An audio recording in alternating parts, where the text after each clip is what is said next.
Hello friends, இன்றைக்கு மிகவும் சுவையான முறையில் அதே சமயத்தில் உடலுக்கு ஆரோக்கியமான முறையில் ஒரு சூப்பர்பான சமையல் குறிப்பு பாருங்கள். நான் வந்து ஒரு சீமை சுரைக்காயும் 2 கேரட்டும் எடுத்து வச்சுருக்கிறேன். இந்த கேரட்டோட தோலை சீவிட்டு இந்த மாதிரி நீல வாக்கில் கட் பண்ணி எடுத்துக்கோங்க. கட் பண்ணி எடுத்துகிட்டு ஒரு பவுலில் போட்டிருக்கேன்.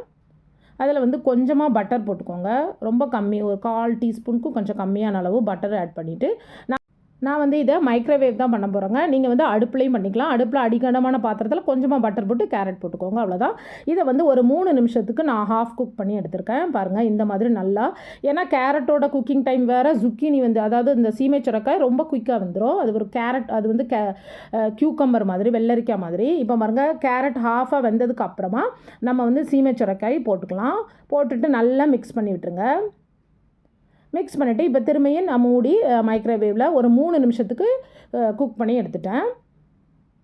அவ்வளோதான், இது ரெடி ஆகிட்டுங்க. அதாவது நம்ம எப்போதுமே பொரியலில் மசாலா அது போட்டு இது போட்டு தேங்காய் போட்டு இந்த மாதிரி மசாலாவாக சாப்பிடுவோம். இந்த மாதிரி நீங்கள் ட்ரை பண்ணி பாருங்கள். அந்த கேரட்டோட zucchiniயோட ரியல் டேஸ்ட் உங்களுக்கு கிடைக்கும். அதே சமயத்தில் உடம்புக்கு ரொம்பவே ஹெல்த்தி. இப்போ கொஞ்சம் பெப்பர் சால்ட் போட்டிருக்கேன்.